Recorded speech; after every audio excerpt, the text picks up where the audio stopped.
जय हिंद आप सभी को। देखिए इस वीडियो में हम लोग 28 नंबर चैप्टर का ऑब्जेक्टिव क्वेश्चन कंप्लीट करेंगे और आप लोग 1 से लेकर 27 तक चैप्टर का ऑब्जेक्टिव क्वेश्चन नहीं देखे हैं तो जाकर जरूर देखिए, आपको प्ले लिस्ट में दिया गया है। इस वीडियो में हम लोग 28 चैप्टर कंप्लीट करेंगे। देखिए मेरा जो सिलेक्शन है हो चुका है, सरकारी जॉब लग चुका है, इसलिए मैं जो आप लोगों को क्वेश्चन करा रहा हूँ उसको जरूर कीजिए, ठीक है। और देखिए आपका यूट्यूब पर ऐसा पहली बार हो रहा है जो कि आपको सभी सब्जेक्ट का चैप्टर वाइज ऑब्जेक्टिव कंप्लीट कराया जा रहा है। जीके का पूरा 100% कंप्लीट तैयारी यहाँ पर आपको कराया जा रहा है। इसलिए आप लोग चैनल पर नए होंगे तो चैनल को सब्सक्राइब करके बेल आइकन को दबा लीजिएगा, वीडियो को भी लाइक कर दीजिएगा। चलिए सेशन को स्टार्ट करते हैं। देखिए ज्वार भाटा, इसका जितना भी ऑब्जेक्टिव क्वेश्चन है हम लोग इस वीडियो में कंप्लीट करेंगे। चलिए देखिए सबसे पहले यहाँ पर प्रश्न दिया है, परगामी तरंग सिद्धांत निम्नलिखित में से किसकी उत्पत्ति की व्याख्या करता है। तो जो परगामी तरंग सिद्धांत है किसकी उत्पत्ति की व्याख्या करता है, तो ज्वार भाटा। Right answer option number C हो जाएगा, ज्वार भाटा की उत्पत्ति की व्याख्या करता है। जो परगामी तरंग सिद्धांत होता है ये आपका ज्वार भाटा की उत्पत्ति के व्याख्या करता है, तो करेक्ट आंसर सी हो जाएगा। ज्वार भाटा की उत्पत्ति के संबंध में परगामी तरंग सिद्धांत का प्रतिपादन किसने किया है। तो ज्वार भाटा की उत्पत्ति के संबंध में परगामी तरंग सिद्धांत का प्रतिपादन किसने किया है आप सबको बताना है। ऑप्शन दिया है जीबी एयरी, विलियम वेबेल, लाप्लास और डेविस। आप सब बताइए क्या राइट आंसर होगा। तो देखिए जो ज्वार भाटा की उत्पत्ति के संबंध में परगामी तरंग सिद्धांत है इसका प्रतिपादन विलियम वेबेल ने किया था। Right answer option number B हो जाएगा, विलियम वेबेल ने। चलिए नेक्स्ट क्वेश्चन देखते हैं। देखिए नेक्स्ट प्रश्न दिया है यहाँ पर आपको, कह रहा है किसके गुरुत्वाकर्षण के कारण ज्वार भाटा आता है। किसके गुरुत्वाकर्षण कारण ज्वार भाटा आता है। पृथ्वी का चंद्रमा पर, पृथ्वी का सूर्य पर, पृथ्वी पर सूर्य और चंद्रमा का पृथ्वी पर, मतलब किसके गुरुत्वाकर्षण के कारण ज्वार भाटा आता है। तो पृथ्वी पर सूर्य और चंद्रमा के कारण, ठीक है। तो राइट आंसर सी हो जाएगा, इसके कारण ही ज्वार भाटा उत्पन्न होता है। असाधारण रूप से उच्च एवं निम्न ज्वार जो अमावस्या या पूर्णिमा को, जबकि सूर्य, चंद्रमा और पृथ्वी लगभग संरक्षित हो जाते हैं, उन्हें क्या कहते हैं बताइए। उन्हें क्या कहा जाता है, संरक्षित हो आते हैं तो उन्हें बृहत ज्वार कहा जाता है। Right answer option number A हो जाएगा, उन्हें बृहत ज्वार कहा जाता है। चलिए नेक्स्ट क्वेश्चन देखते हैं। देखिए अभी तक आप लोग वीडियो को लाइक और चैनल को सब्सक्राइब नहीं किए तो कर लीजिएगा, क्योंकि आपको इस चैनल पर काफ़ी इंपॉर्टेंट प्रश्न कराया जा रहा है आपको एग्जाम को लेकर। अब आपको जीके का टेंशन बिल्कुल भी नहीं लेना है, बस आप लोग इस चैनल से जुड़ जाइए। दैनिक ज्वार भाटा के मध्य समयांतर कितना होता है बताइए। दैनिक ज्वार भाटा के मध्य समयांतर कितना होता है। 12 घंटे 26 मिनट, 16 मिनट, 12 घंटे 26 मिनट, 24 घंटे 32 मिनट, 24 घंटे 52 मिनट। क्या जवाब है आप लोगों का।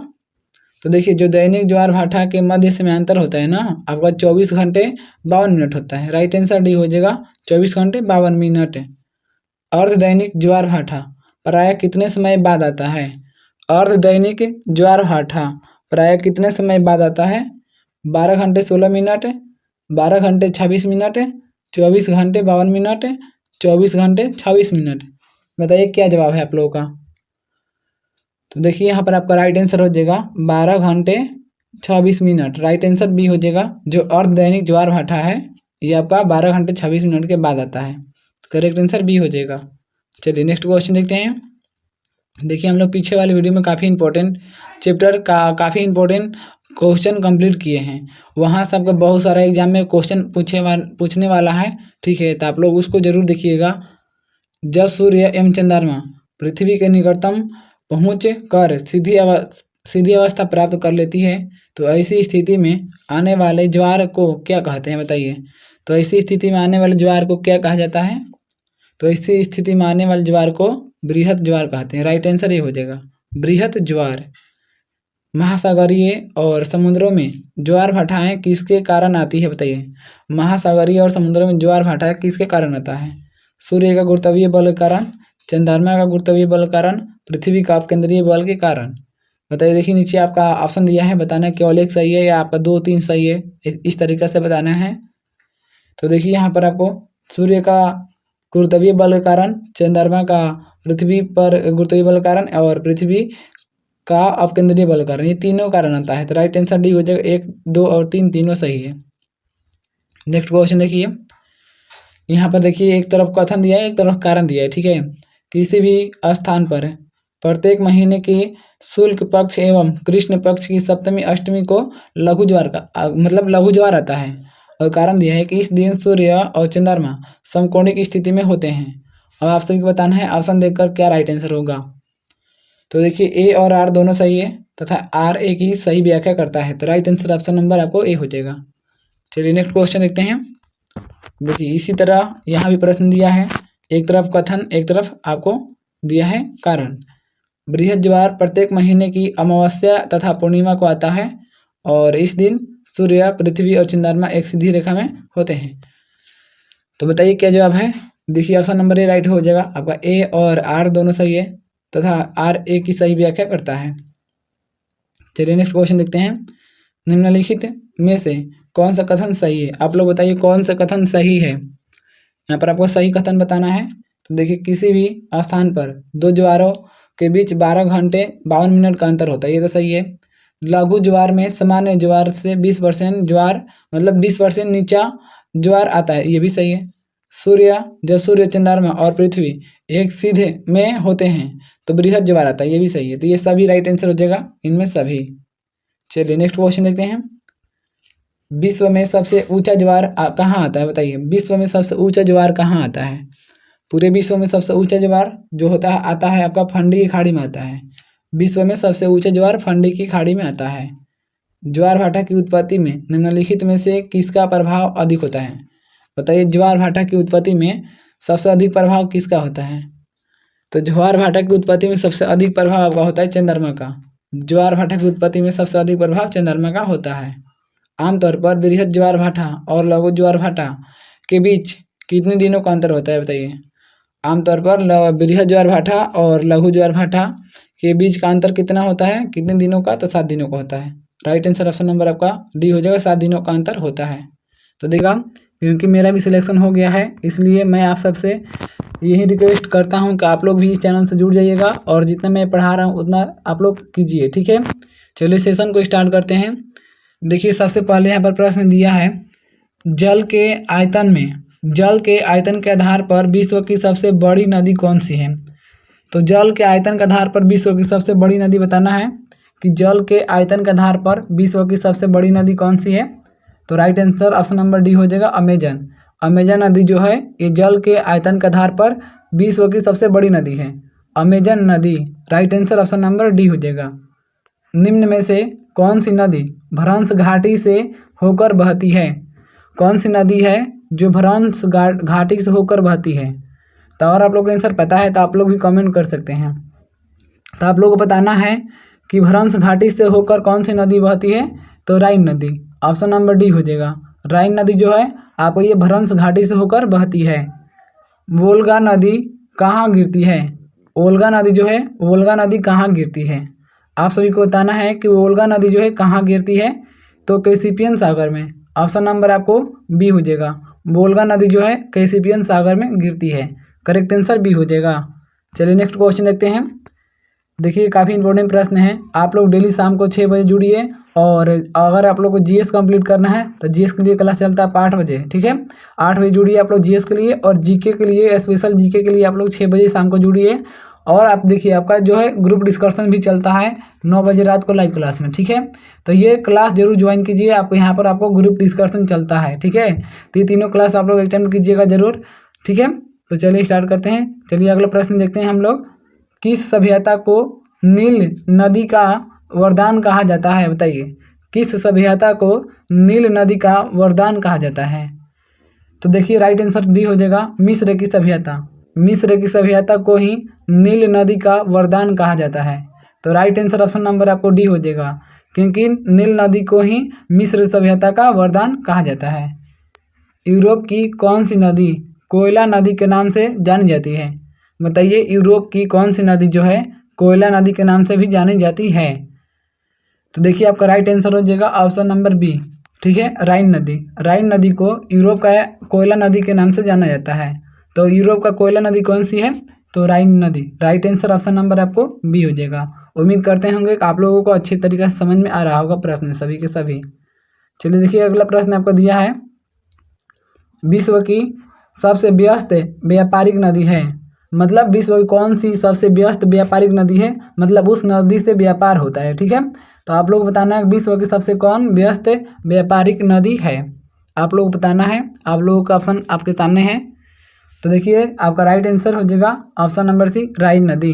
ये विश्व की ऐसी नदी है जो कि सबसे व्यस्त नदी है व्यापार की दृष्टि से। ठीक है, इस नदी में व्यापार बहुत अधिक मात्रा में होता है। यूरोप की सबसे लंबी नदी है, यूरोप की सबसे लंबी नदी कौन सी है? ठीक है, आप लोग बताइए कि यूरोप की सबसे लंबी नदी कौन सी है। तो देखिए यूरोप की सबसे लंबी नदी आपका हो जाएगा वोल्गा, ऑप्शन नंबर आपका डी हो जाएगा।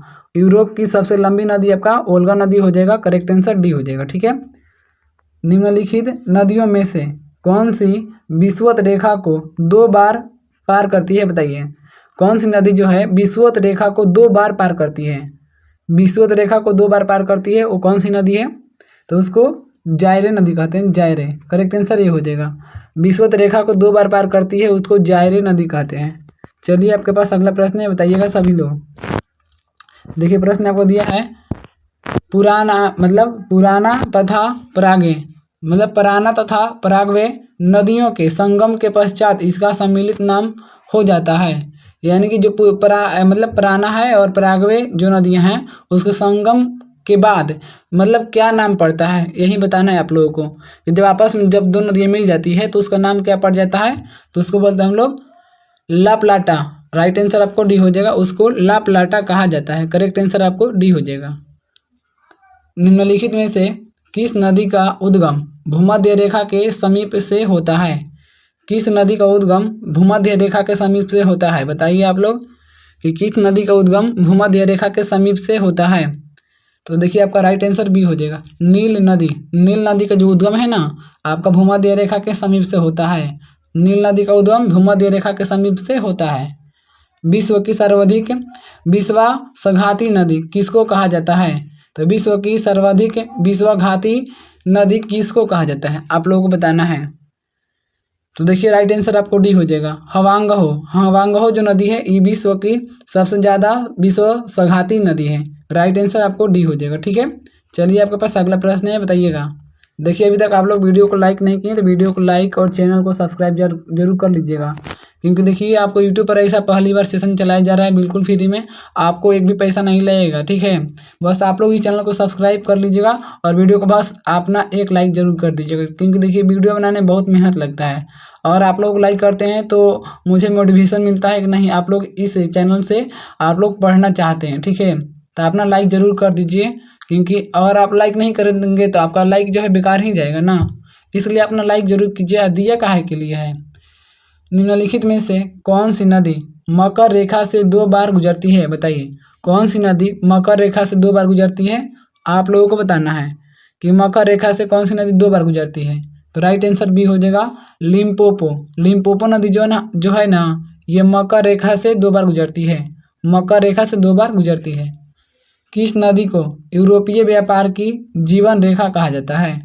किस नदी को यूरोपीय व्यापार की जीवन रेखा कहा जाता है? तो राइट आंसर बी हो जाएगा, राइन नदी। राइन नदी को यूरोपीय व्यापार की जीवन रेखा कहा जाता है, तो राइट आंसर ऑप्शन नंबर आपको बी हो जाएगा। महाबली गंगा किस देश की सबसे बड़ी नदी है? जो महाबली गंगा है ये किस देश की सबसे बड़ी नदी है, आप लोगों को बताना है कि महाबली गंगा किस देश की सबसे बड़ी नदी है। तो राइट आंसर आपका ए हो जाएगा, श्रीलंका। महाबली जो गंगा है ये आपका श्रीलंका की सबसे बड़ी नदी है, तो करेक्ट आंसर ऑप्शन नंबर आपको ए हो जाएगा। चलिए नेक्स्ट क्वेश्चन देखते हैं। देखिए काफ़ी इंपॉर्टेंट हम लोग प्रश्न कर रहे हैं, जो कि सीधे आपको ये सब प्रश्न एग्जाम में आपका आएगा, कोई भी जॉब का तैयारी करते हैं। ठीक है, प्रश्न सब यही सब रहता है, बस आप एक बार सिलेबस कंप्लीट कर लीजिए, आप कोई भी एग्जाम को फोड़ दीजिएगा। बांग्लादेश में किस नदी को पद्मा के नाम से पुकारा जाता है? बांग्लादेश में किस नदी को पद्मा के नाम से जाना जाता है, आप लोग बताइए। तो देखिए राइट आंसर आपको बी हो जाएगा, गंगा। गंगा नदी को पद्मा के नाम से जाना जाता है बांग्लादेश में। ठीक है, गंगा नदी को ही मतलब बांग्लादेश में पद्मा के नाम से जाना जाता है। एशिया की सबसे लंबी नदी का नाम है, एशिया की सबसे लंबी नदी का नाम बताइए क्या है? एशिया की सबसे लंबी नदी का नाम आपका हो जाएगा यांगतजे। यांगतजे जो है ये एशिया की सबसे बड़ी नदी है, यांगतजे। निम्नलिखित में से किस नदी को तेल नदी के नाम से जाना जाता है? किस नदी को तेल नदी के नाम से जाना जाता है? तो तेल नदी के नाम से जाना जाता है आपको नाइजर को। करेक्ट आंसर ऑप्शन नंबर आपको बी हो जाएगा। नाइजर नदी को तेल नदी के नाम से भी जाना जाता है। करेक्ट आंसर बी हो जाएगा। चलिए नेक्स्ट क्वेश्चन देखते हैं। रूस की सर्वाधिक महत्वपूर्ण नदी है। रूस की सर्वाधिक महत्वपूर्ण नदी कौन सी, आप सभी को बताना है। तो रूस की सर्वाधिक महत्वपूर्ण नदी कौन सी है?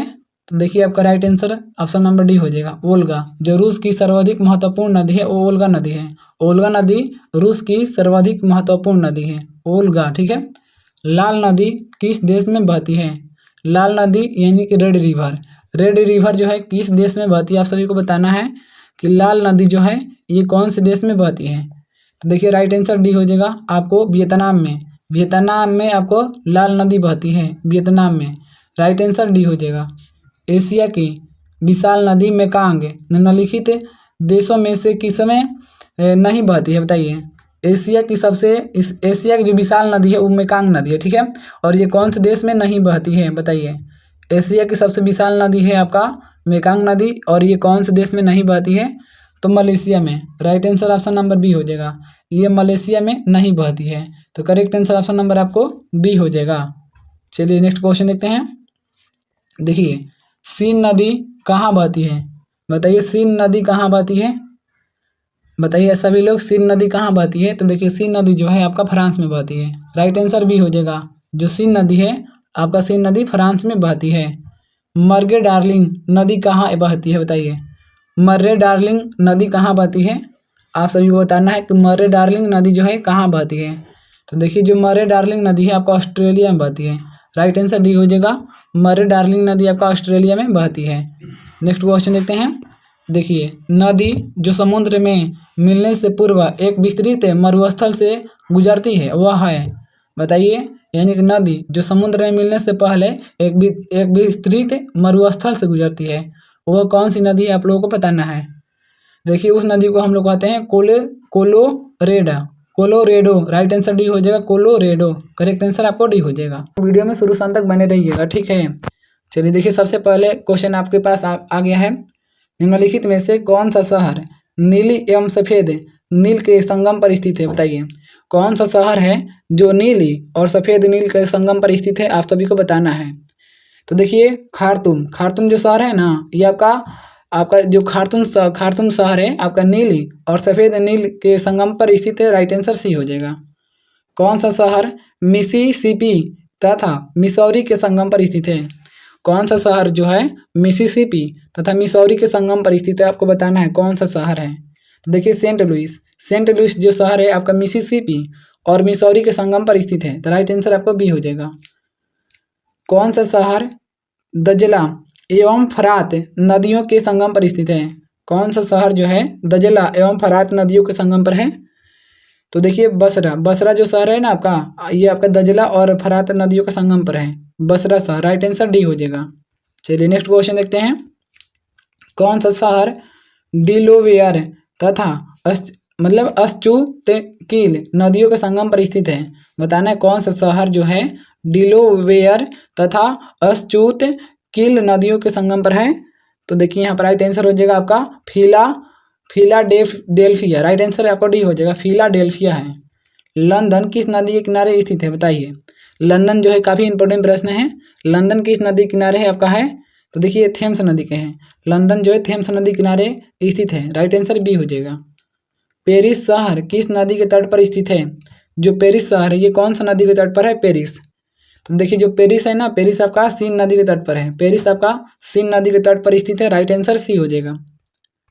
चलिए नेक्स्ट क्वेश्चन देखते हैं। बुडापेस्ट शहर किस नदी के किनारे स्थित है? जो बुडापेस्ट शहर है ये कौन सा नदी के किनारे है? बुडापेस्ट शहर कौन सा नदी किनारे है? तो देखिए जो बुडापेस्ट शहर है आपका डेन्यूब नदी किनारे है, डेन्यूब नदी। राइट आंसर डी हो जाएगा, बुडापेस्ट शहर डेन्यूब नदी। रोम यानी कि जिसको बोलते इटली नगर किस नदी के किनारे बसा है, बताइए। रोम यानी इटली नगर जो है किस नदी के किनारे बसा हुआ है? तो आपका राइट आंसर हो जाएगा टाइबर नदी। जो रोम यानी इटली है आपका टाइबर नदी किनारे बसा हुआ। करेक्ट आंसर आपको डी हो जाएगा। निम्नलिखित में से कौन सा शहर डेन्यूब नदी के किनारे नहीं अवस्थित है, बताइए। डेन्यूब नदी किनारे नहीं है, कौन सा शहर है जो डेन्यूब नदी किनारे नहीं है? देखिए आपका राइट आंसर सी हो जाएगा रोम। रोम जो है ये आपका डेन्यूब नदी किनारे नहीं है। रोम जो है आपका डेन्यूब नदी किनारे नहीं है। यहाँ पर देखिए ऊपर ये आपका टाइबर नदी किनारे है। रोम टाइबर नदी किनारे है, ये डेन्यूब नदी किनारे नहीं है। तो राइट आंसर आपका सी हो जाएगा। चलिए नेक्स्ट क्वेश्चन देखते हैं। काफ़ी इंपॉर्टेंट प्रश्न है आपके एग्जाम को लेकर। फ्रांस का बोर्डो बंदरगाह किस नदी के तट पर स्थित है बताइए। जो फ्रांस का बोर्डो बंदरगाह है किस नदी के तट पर है। तो जो फ्रांस का बोर्डो बंदरगाह है ये आपका गेरून नदी के तट पर है। राइट आंसर डी हो जाएगा। फ्रांस का जो आपका बोर्डो बंदरगाह है आपका गेरून नदी के तट पर है। यांग तेज नदी के मुहाने पर क्या होता है बताइए। यांग तेज नदी के मुहाने पर क्या है। तो जो यांग तेज नदी के मुहाने पर संघाई नगर स्थित है। ठीक है, संघाई नगर स्थित है। राइट आंसर सी हो जाएगा। निम्नलिखित में से कौन सा नगर किसी नदी के तट पर स्थित नहीं है बताइए। कौन सा नगर जो है वो कोई भी नदी के तट पर नहीं है।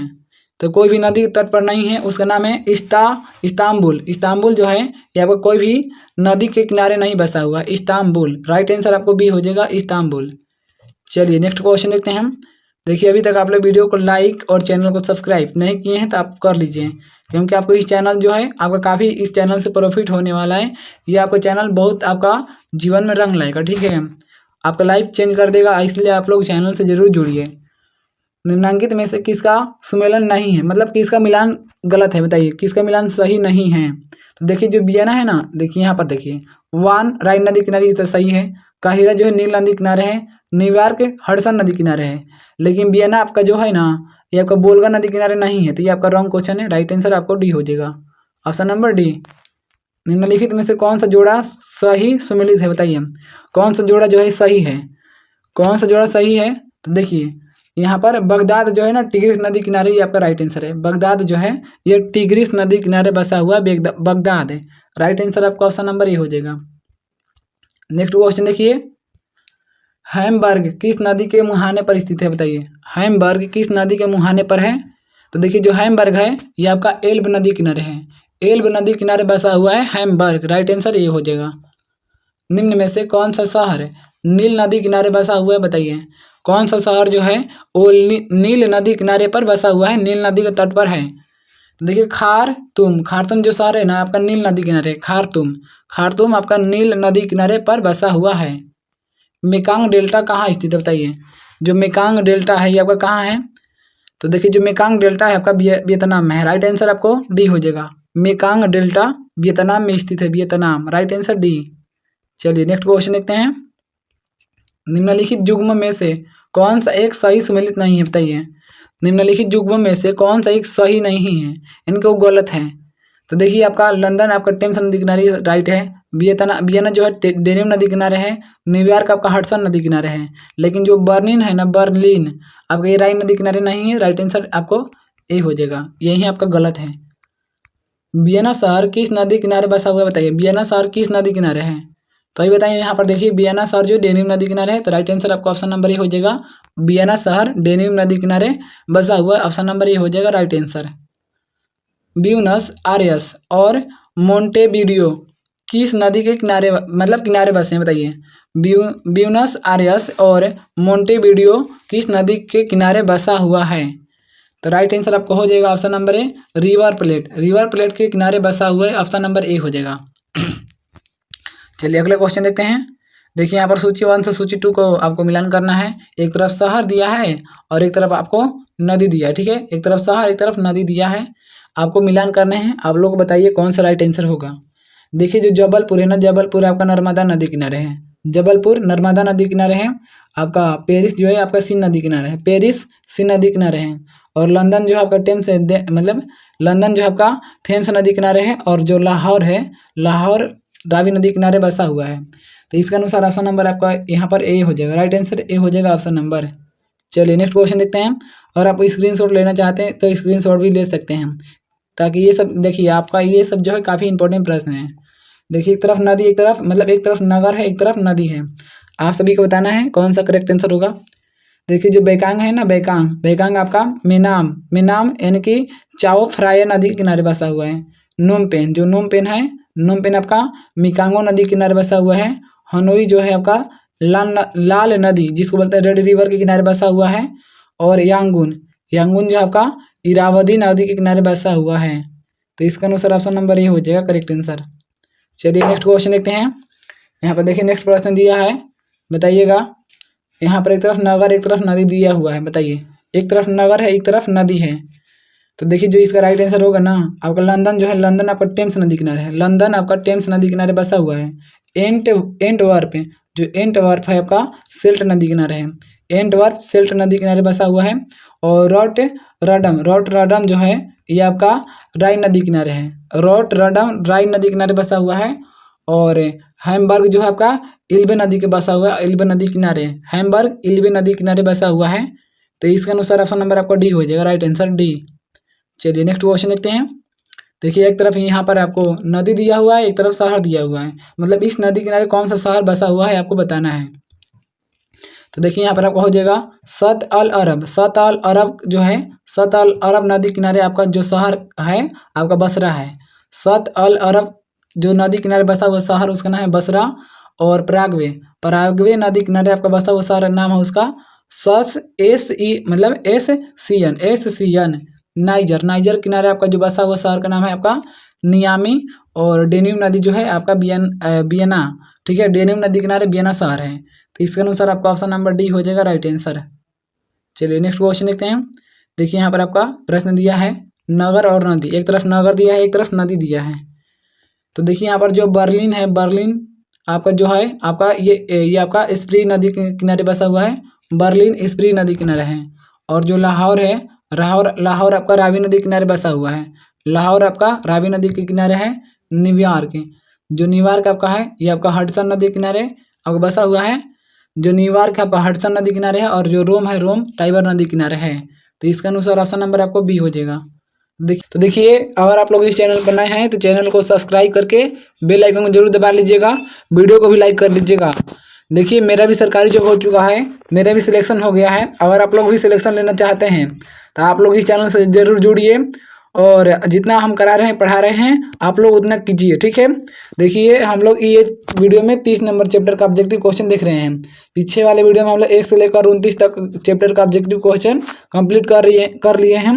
अभी तक आप लोग नहीं देखे हैं तो जाकर जरूर देखिए, आपको प्ले लिस्ट में दिया गया है। चलिए स्टार्ट करते हैं। देखिए सबसे पहला प्रश्न दिया है आसवान बांध निम्नलिखित में से किस नदी पर स्थित है, बताइए। आसवान बांध किस नदी पर है? तो देखिए जो आसवान बांध है आपका, आसवान बांध आपका नील नदी पर है, राइट आंसर आपका ए हो जाएगा। आसवान बांध नील नदी पर बनाया गया है, करेक्ट आंसर आपको ए हो जाएगा। अकोसोम्बो बांध निम्न में से किस नदी पर स्थित है? अकोसोम्बो बांध किस नदी पर स्थित है आप सभी को बताना है। अकोसोम्बो बांध किस नदी पर स्थित है? तो बोल्टा नदी पर, राइट आंसर बी हो जाएगा। अकोसोको बांध आपको बोल्टा नदी पर बनाया गया है। करीबा बांध निम्नलिखित में से किस नदी पर स्थित है? करीबा बांध किस नदी पर है बताइए। तो देखिए जो करीबा बांध है आपका जेम्बेजी नदी पर है, राइट आंसर आपको ये हो जाएगा। करीबा बांध कौन सा नदी पर है? जेम्बेजी नदी पर। नेक्स्ट क्वेश्चन देखते हैं। देखिए प्रश्न काफ़ी इंपॉर्टेंट ये सब है आपको एग्जाम के लेकर। कैंजी बांध निम्नलिखित में से किस नदी पर निर्मित है बताइए। कैंजी बांध कौन सा नदी पर है? तो देखिए जो कैंजी बांध है आपका नाइजर नदी पर है, राइट आंसर आपको डी हो जाएगा। जो आपका कैंजी बांध है ये नाइजर नदी पर बनाया गया है। ग्रैंड कूली डैम निम्नलिखित में से किस नदी पर स्थित है? ग्रैंड कूली डैम की कौन सा नदी पर है? तो ग्रैंड कूली डैम जो है आपका ये आपका कौन सा नदी पर है? तो आपका कोलंबिया नदी पर है, राइट आंसर भी हो जाएगा। ग्रैंड कूली डैम आपका कोलंबिया नदी पर बनाया गया है, राइट आंसर आपको बी हो जाएगा। हुअर डैम जो है आपका निम्नलिखित में से किस नदी पर स्थित है बताइए। हुअर डैम कौन सा नदी पर बनाया गया है? तो देखिए जो हुअर डैम है आपका ये कोलोरेडो नदी पर बनाया गया है, राइट आंसर सी हो जाएगा। हुअर डैम आपका कोलोरेडो नदी पर बनाया गया है, कोलोरेडो नदी पर बनाया गया है। चलिए नेक्स्ट क्वेश्चन देखते हैं हम। देखिए अभी तक आप लोग वीडियो को लाइक और चैनल को सब्सक्राइब नहीं किए हैं तो कर लीजिए। देखिए आपका ये चैनल है, आपका ये परिवार है, और आप इससे नहीं जुड़ते हैं तब बहुत बड़ा गलती करते हैं, ठीक है। क्योंकि ये चैनल आपके लिए बहुत बेहतरीन खास रहने वाला है। ये आपके यूट्यूब पर पहली बार आपको सभी सब्जेक्ट का chapter wise objective question complete कराया जा रहा है जीके का बिल्कुल फ्री में। आपको एक भी पैसा नहीं दिया जा रहा है। देखिए आपका जीके का क्लास भी चलता है, जीएस का भी चलता है और रात को 9 बजे आपका ग्रुप डिस्कशन भी चलता है। तो ये सभी के सभी क्लास को आप लोग अटेम्प्ट कीजिए और अपने सिलेक्शन पाइए, ठीक है, अपने सपना को साकार कीजिए। आप लोग इस चैनल से जरूर जुड़िए, हम आप लोग को बार बार बोल रहे हैं काहे, क्योंकि ये चैनल आपके लिए बहुत ज़्यादा प्रॉफिट देने वाला है। अफ्रीका का सबसे ऊंचा बांध नील नदी पर बना है, इसका नाम क्या है बताइए। अफ्रीका का सबसे ऊंचा बांध जो है वो नील नदी पर बना है, ठीक है, और इसका नाम क्या है, तो इसका नाम आपका हो जाएगा आसवान। राइट आंसर बी हो जाएगा। अफ्रीका का सबसे ऊंचा बांध नील नदी पर बना है और इसका नाम हो जाएगा आसवान। थ्री गार्जेज डैम किस नदी पर निर्मित है। थ्री गार्जेज डैम कौन सा नदी पर है, तो यांग टीसी केयांग नदी पर बनाया गया है थ्री गार्जेज डैम। राइट आंसर आपको डी हो जाएगा। नेक्स्ट क्वेश्चन देखते हैं। बॉर्नविले बांध निम्नलिखित में से किस नदी पर स्थित है, बताइए। बॉर्नविले जो बांध है कौन सा नदी पर है, तो बॉर्नविले जो बांध है आपका कोलंबिया नदी पर बनाया गया है। राइट आंसर ये हो जाएगा, बॉर्नविले बांध कोलंबिया नदी पर बनाया गया है। विश्व में सबसे ऊंचा बांध कौन सा है, तो विश्व में सबसे ऊंचा बांध कौन सा है, तो रोगवंशकी, मतलब ये बांध जो आपका तजाकिस्तान में है, रोगवंशकी, ठीक है, ये आपका विश्व के सबसे ऊंचा बांध है रोगवंशकी और ये तजाकिस्तान में है। राइट आंसर बी हो जाएगा। नेक्स्ट क्वेश्चन देखिए। आसवान उच्च बांध स्थित है, बताइए आसवान उच्च बांध कहाँ पर है, तो आसवान उच्च बांध आपका स्थित है मिस्र में। राइट आंसर बी हो जाएगा। जो आसवान उच्च बांध है आपका मिस्र में है। देखिए नाम है 32 नंबर का डेल्टा, ठीक है, डेल्टा का आप नाम सुने होंगे। चलिए स्टार्ट करते हैं, देखते हैं कि सबसे पहले प्रश्न क्या दिया इसमें। देखिए नदी की विभिन्न शाखाओं के बीच स्थित त्रिभुजाकार निक्षेपात्मक आकृति को क्या कहा जाता है, तो नदी की विभिन्न शाखाओं के बीच स्थित त्रिभुजाकार निक्षेपात्मक आकृति को क्या कहते हैं, तो उसको डेल्टा कहते हैं। राइट आंसर डी हो जाएगा। नदी की विभिन्न शाखाओं के बीच स्थित जो त्रिभुजाकार होता है ना आकृति, उसको डेल्टा कहा जाता है। डेल्टा का नामकरणकर्ता किसे माना जाता है, डेल्टा का नामकरणकर्ता किसको माना जाता है, तो डेल्टा का नामकरणकर्ता आपको हेरोडोटस को माना जाता है। राइट आंसर डी हो जाएगा। डेल्टा का नामकरणकर्ता हेरोडोटस को माना जाता है। करेक्ट आंसर आपको डी हो जाएगा। चलिए नेक्स्ट क्वेश्चन देखते हैं। ये काफ़ी इंपॉर्टेंट इसका प्रश्न है। सामान्यतया डेल्टा की आकृति किस प्रकार की होती है, सामान्यतया डेल्टा की आकृति किस प्रकार की होती है, तो जो डेल्टा की आकृति होती है आपका त्रिभुज के जैसा होता है, त्रिभुजाकार। राइट आंसर आपको सी हो जाएगा। जो डेल्टा की आकृति होता है ना दोस्त आपका त्रिभुज के आकार की होती है। नेक्स्ट क्वेश्चन देखते हैं। देखिए आपको काफ़ी इंपॉर्टेंट लेवल का क्वेश्चन कराया जा रहा है, बिल्कुल चैप्टर वाइज, सभी सब्जेक्ट का चैप्टर वाइज, ठीक है। आपको यूट्यूब पर बहुत ऐसा कम मिलेगा। देखिए अभी ज्योग्राफी चल रहा है, ये खत्म होने के बाद आपका हिस्ट्री चलेगा, ठीक है। तो सभी सब्जेक्ट का चैप्टर वाइज आपका ऑब्जेक्टिव क्वेश्चन कंप्लीट कराया जा रहा है। आप लोग इस चैनल से जरूर जुड़िए। निम्नलिखित में कौन सी परिस्थितियाँ डेल्टा के निर्माण के लिए आवश्यक हैं, बताइए। कौन सी परिस्थितियाँ डेल्टा के निर्माण के लिए आवश्यक है, तो डेल्टा का निर्माण के लिए जरूरी है। देखिए नदी में बोझ की अधिक मात्रा, ये भी सही है। मुहाने पर ज्वार भाटे के मुक्त होना, ये भी, और मुहाने के निकट नदी का वेग कम होना, ये भी सही है। तो ये सब के सब क्या करता है, डेल्टा बनाने में मदद करता है। तो राइट आंसर आपको डी हो जाएगा, इनमें से सभी हो जाएगा। नेक्स्ट क्वेश्चन देखते हैं। देखिए क्षेत्रफल की दृष्टि से विश्व का सबसे बड़ा नदी डेल्टा कौन सा है, क्षेत्रफल की दृष्टि से विश्व का सबसे बड़ा नदी डेल्टा कौन सा है, तो सबसे बड़ा नदी डेल्टा आपको बताना है, तो सुंदरवन का डेल्टा, ये क्षेत्रफल की दृष्टि से सबसे बड़ा नदी वाला डेल्टा है, सुंदरवन का डेल्टा। राइट आंसर आपको बी हो जाएगा। गंगा तथा मिसिसिपी नदियों का डेल्टा किस प्रकार का डेल्टा माना जाता है, गंगा तथा मिसिसिपी नदियों का डेल्टा जो है उसको किस प्रकार का डेल्टा माना जाता है, तो उसको प्रगतिशील डेल्टा माना जाता है। राइट आंसर डी हो जाएगा, प्रगतिशील डेल्टा। नेक्स्ट क्वेश्चन देखते हैं। परित्याग डेल्टा का उदाहरण निम्न में से किस नदी द्वारा प्रयुक्त किया जाता है, परित्याग डेल्टा का उदाहरण निम्न में से किस नदी द्वारा प्रयुक्त किया जाता है, तो आपका हवांगहो नदी द्वारा। राइट आंसर आपको ये हो जाएगा, हवांगहो नदी के द्वारा प्रयुक्त किया जाता है। नेक्स्ट क्वेश्चन देखते हैं।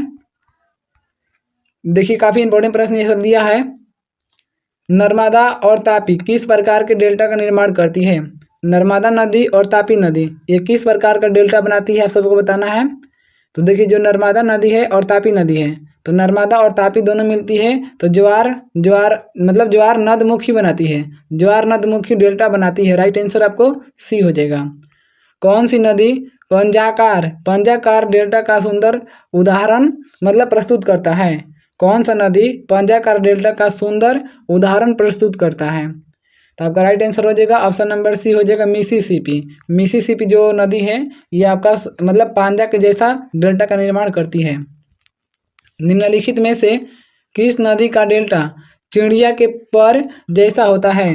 किस नदी का डेल्टा चिड़िया के पैर जैसा होता है, बताना है। चिड़िया के पैर जैसा होता है तो मिसिसिपी। मिसिसिपी का जो डेल्टा है ना ये चिड़िया के पैर के जैसा है। राइट आंसर आपको डी हो जाएगा। गंगा नदी का डेल्टा किस प्रकार का है?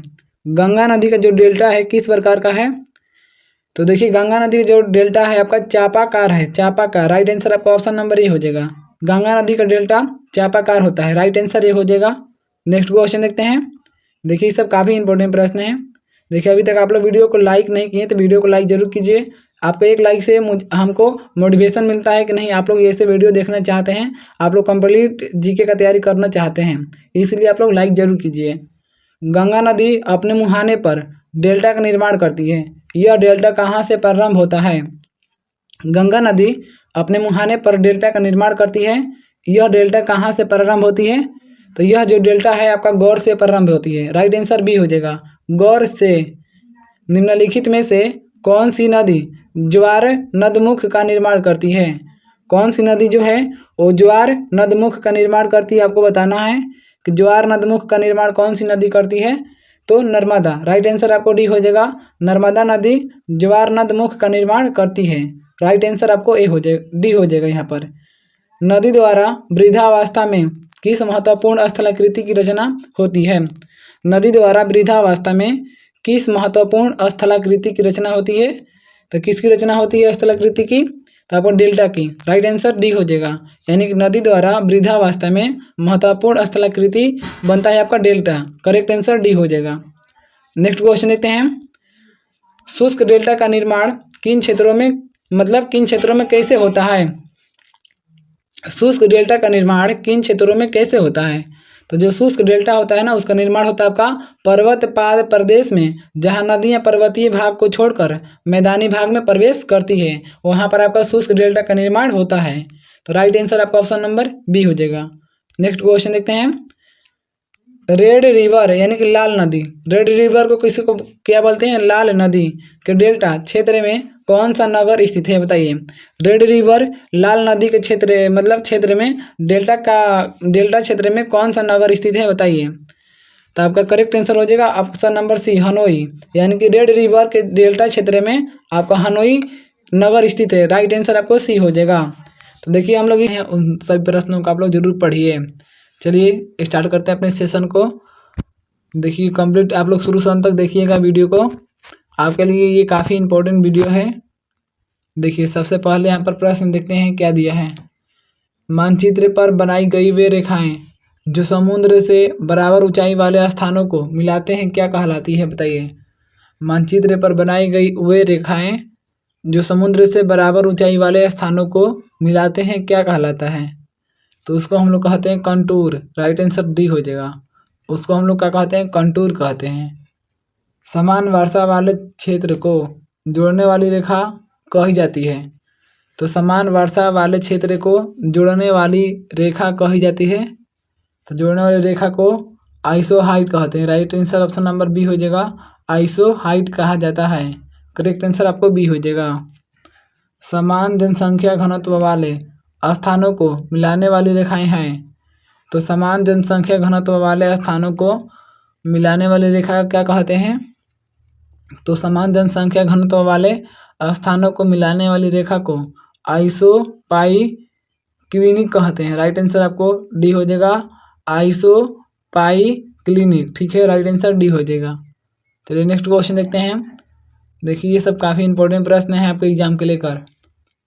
महासागरीय एवं सागरीय भागों में लवणता की सामान्य मात्रा वाले स्थानों को मिलाने वाली रेखा निम्न में से किस नाम से जानी जाती है? तो महासागरीय एवं सागरीय भागों में लवणता की समान मात्रा वाले स्थानों को मिलाने वाली रेखा को हम लोग क्या कहते हैं? तो उसको मिलाने वाली रेखा को आइसोहेलाइन कहते हैं। राइट आंसर आपको डी हो जाएगा, आइसोहेलाइन कहा जाता है। समान मेघा क्षमता को मिलाने वाली रेखा क्या कहलाती है? समान मेघा क्षमता को मिलाने वाली रेखा को क्या कहते हैं? तो समान मेघा क्षमता को मिलाने वाली रेखा को आइसोनेफ कहते हैं। राइट आंसर आपको बी हो जाएगा, आइसोनेफ है। समान चुंबकीय झुकाव वाले स्थानों को मिलाने वाली रेखा क्या कहलाती है? तो समान चुंबकीय झुकाव वाले स्थानों को, जो समान चुंबकीय झुकाव वाले स्थान हैं उसको मिलाने वाली रेखा को क्या कहते हैं? तो उसको आइसोगोनल कहते हैं। राइट आंसर आपको सी हो जाएगा, आइसोगोनल। चलिए नेक्स्ट क्वेश्चन देखते हैं हम। देखिए काफ़ी इंपॉर्टेंट प्रश्न है। एक ही तापमान वाले स्थानों को जोड़ने वाली काल्पनिक रेखाएं कहलाती हैं। तो एक ही तापमान वाले स्थानों को जोड़ने वाली काल्पनिक रेखाएं क्या कहलाती है? तो एक ही तापमान वाले स्थानों को जोड़ने वाली काल्पनिक रेखाएं को हम लोग आइसोथर्म कहते हैं। राइट आंसर आपको डी हो जाएगा, आइसोथर्म। करेक्ट आंसर आपको डी हो जाएगा। नेक्स्ट क्वेश्चन देखते हैं। देखिए अभी तक आप लोग वीडियो को लाइक और चैनल को सब्सक्राइब नहीं किए हैं तो कर लीजिए, आपके लिए काफ़ी इंपॉर्टेंट रहने वाला है, काफ़ी आपको प्रॉफिट होने वाला है इस चैनल से। ठीक है, ये चैनल आपके लिए आपके जीवन में बहुत सारा खुशियाँ लाएगा, इसलिए आप लोग इस चैनल से ज़रूर जुड़िए और अपने स्टडी में लगे रहिए। समदाब रेखाएं निम्नलिखित में से किसको प्रदर्शित करती हैं? तो समदाब रेखाएं निम्नलिखित में से किसको प्रदर्शित करती है? तो समान वायुमंडलीय दबाव को। राइट आंसर डी हो जाएगा, समदाब रेखाएं जो है निम्न में से किसको प्रदर्शित करती है? तो समान वायुमंडलीय दबाव को प्रदर्शित करती है। राइट आंसर आपको डी हो जाएगा।